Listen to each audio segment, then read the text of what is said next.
प्रिय बच्चों, आज मैं आप पंचम वर्ग के छात्रों को हिंदी पाठ्य पुस्तक से दूसरा पाठ पढ़ाने जा रहा हूँ। आप लोग इसे ध्यान से सुनेंगे और जो हम पंक्ति पढ़ा रहे हैं उस पंक्ति पर भी ध्यान देंगे।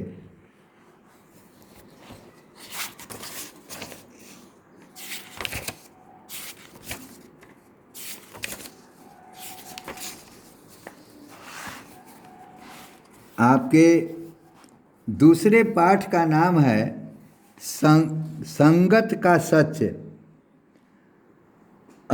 आप सभी जानते हैं कि अच्छे की संगति सद्संगति या सत्संगति है। सत्संगति से व्यक्ति का उत्थान होता है और कुसंगति से व्यक्ति का पतन होता है, व्यक्ति का नाश होता है। इस तथ्य को ध्रुव मानते हुए हमें सत्संगति का आश्रय लेना चाहिए। सत्संगत का अर्थ होता है अच्छे लोगों की संगति। अच्छे लोगों की संगति का अर्थ होता है जो व्यक्ति मन, कर्म, वचन तीनों से अच्छे हों, उनकी वाणी अच्छी हो, उनके काम अच्छे हों, उनका सोच अच्छा हो, वैसे लोगों के बीच रहने से, वैसे लोगों के साथ रहने से व्यक्ति का हर तरह से उन्नति होता है। व्यक्ति हमेशा आगे की ओर बढ़ता रहता है। तो इसलिए आप लोग जब भी रहें तो अच्छे के ही संग रहें, अच्छे लोगों के ही बीच बैठें, तो उनसे जो कुछ भी आपको प्राप्त होगा वो अच्छा ही प्राप्त होगा। तो इसीलिए आज एक कहानी के माध्यम से आप लोगों को इसके बारे में बता रहा हूँ कि संगत का सच क्या होता है। वेदपाल बहुत ही गरीब ब्राह्मण था। एक ब्राह्मण था जिसका नाम था वेदपाल। उसके घर में बूढ़े पिता, पत्नी और 4 छोटे छोटे बच्चे थे। एक बार भयंकर सूखा पड़ा। आसपास के कई गांवों की कृषि चौपट हो गई। वेदपाल के भी खेत सूख गए। कुछ ही दिन में हालत यह हो गई कि घर में सारा अनाज समाप्त हो गया। गांव के अनेक परिवारों के लोग शहरों की तरफ जाने लगे ताकि वहां से धन कमाकर ला सकें। ब्राह्मण की पत्नी ने देखा तो कहा, जब सब लोग शहर जाकर काम कर रहे हैं तो आप भी क्यों नहीं चले जाते। फिर एक ही दिन का तो रास्ता है। ब्राह्मण तो स्वयं ही यही बात सोच रहा था। उसने कहा, कहती तो तुम ठीक हो, लेकिन पिताजी और तुम लोगों की देखभाल कौन करेगा। ब्राह्मणी ने जवाब दिया कि आप सुरक्षा का ध्यान रख, आप चिंता न करें, आप चिंता न करें, मैं सबकी सुरक्षा का ध्यान रखूंगी, लेकिन आपका जाना बहुत आवश्यक है। अगले दिन वेदपाल नहा धोकर शहर जाने के लिए तैयार हो गया। उसने माथे पर चंदन का बड़ा सा तिलक लगाया, गले में कंठी की माला डाली और एक पोटली, एक गठरी में थोड़ा चना चबेना बांधकर अपने मित्र शंखदत्त के साथ शहर की ओर चल पड़ा। चलते चलते संध्या हो गई। सूरज अब डूबने ही वाला था। इस समय दोनों मित्र एक घने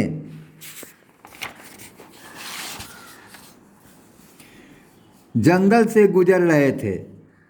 दोनों ने फुर्ती से कदम बढ़ाने शुरू कर दिए ताकि वे अंधेरा होने से पहले जंगल पार कर जाएं। तभी अचानक सिंह की भयंकर गर्जना सुनाई दी।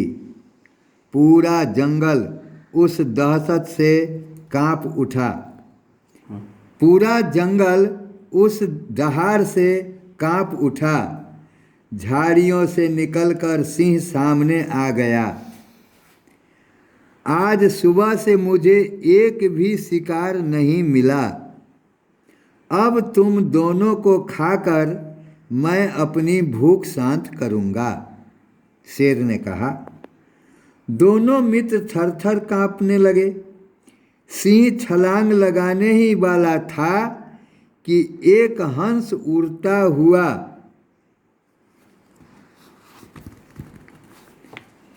आ पहुँचा।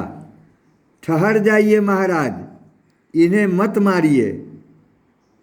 सिंह ने पूछा, महामंत्री, यह आप क्या कह रहे हैं? हंस बोला, मैं ठीक कह रहा हूँ महाराज। ये लोग ब्राह्मण हैं तथा धर्म और ज्ञान का प्रचार प्रसार करते हैं।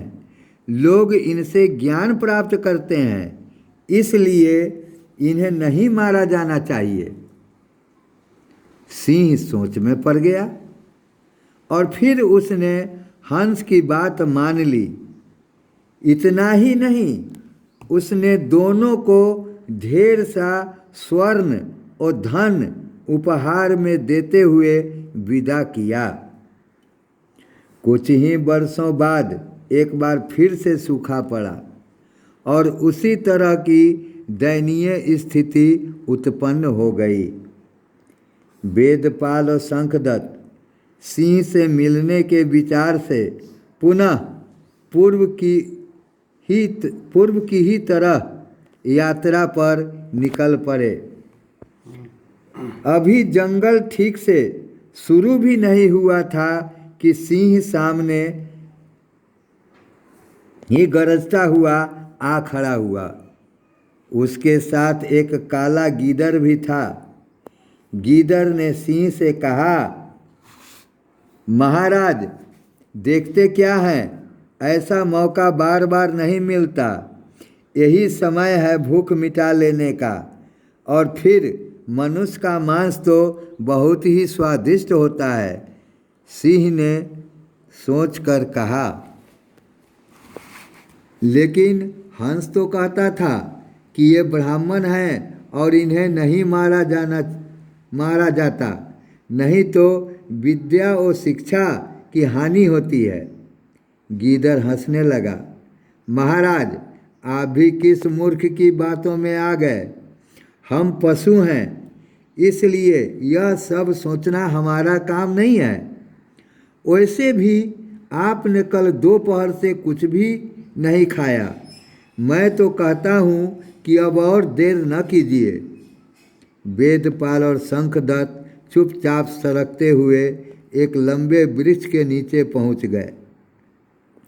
सिंह छलांग लगाता इससे पहले ही दोनों पेड़ पर बहुत ऊंचे चढ़ गए।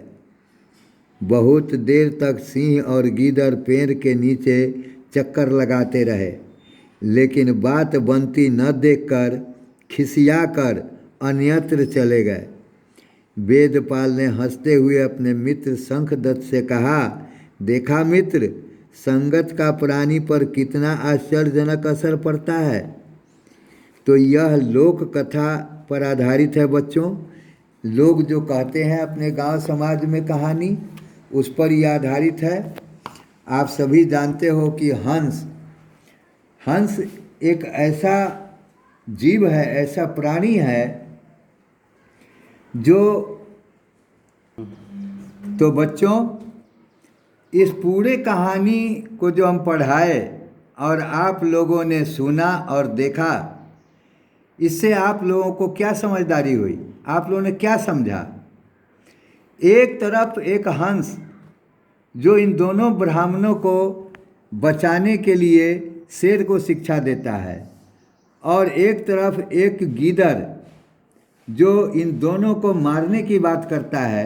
अर्थात गीदड़ एक हिंसक पशु है, वह हमेशा हिंसकों के साथ रहता है, इसलिए हिंसक प्रवृत्ति होने के कारण उसने दोनों को मारने की बात कही।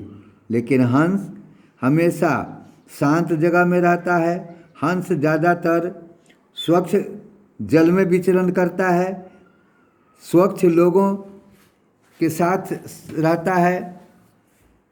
हंस के बारे में एक कहावत है कि नीर और क्षीर का परख हंस में बहुत होता है। अगर हंस के सामने दूध रख दिया जाए तो हंस में एक खूबी होता है कि वह चोंच मारेगा तो उससे क्या होगा कि दूध में पाया जाने वाला जल अलग हो जाता है और उसमें पाया जाने वाला जो उसका मूल होता है वह अलग हो जाता है। हंस उस मूल को खा लेता है और दूध में पाए जाने वाले जल को अलग कर देता है।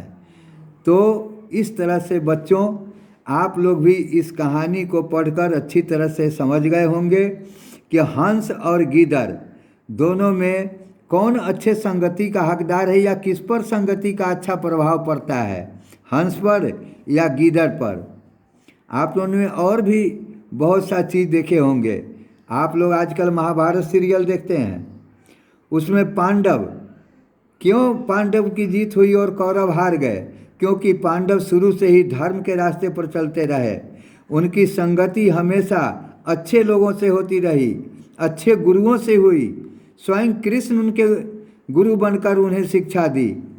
और कौरव हमेशा दुष्टता के साथ रहे, हमेशा दुष्टता ही करते रहे, जिसका नतीजा हुआ कि उनका हार हुआ और 5 होने के कारण ये जीत गए और वह 100 होकर भी हार गए। तो बच्चों, संगति का फल जो होता है बहुत महान होता है। इसलिए संगति करने से पहले हम लोगों को अच्छी तरह से सोच समझकर तब संगति करना चाहिए। वैसे लोगों के साथ कभी भी संगति नहीं करना चाहिए जिनका विचार गलत हो, जिनका कर्म गलत हो, जिनका रहन सहन गलत हो या जो हमेशा गलत ही बोलते हों। तो इन्हीं बातों के साथ मैं अपने वक्तव्य को विराम देता हूँ। फिर आगे आप लोग इसको पढ़ेंगे। फिर जिस दिन इसका हम उत्तरित अंक आप लोगों को बताएंगे उस दिन फिर से हम कोशिश करेंगे कि एक बार इसके बारे में फिर से बताएं और आप लोगों को इस प्रश्न का उत्तर समझाएं।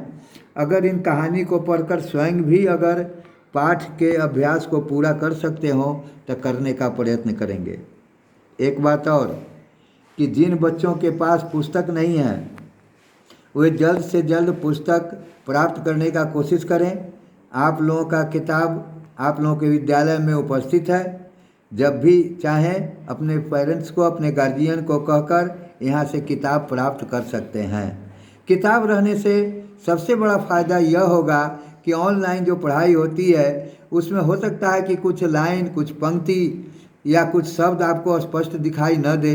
तो किताब से जब मिलाते हुए और उस ऑनलाइन को मिलाते हुए जब पढ़ेंगे तो आप अच्छी तरह से पढ़ना, लिखना, बोलना सब सीख जाएंगे। दूसरी बात कि आप इस पूरे कहानी को तब तक अपने राइटिंग के कॉपी में लिखते रहेंगे जब तक कि इनके शब्दों से आप अच्छी तरह परिचित न हो जाएं। इन्हीं के साथ अब मैं इसको विराम देता हूँ। धन्यवाद।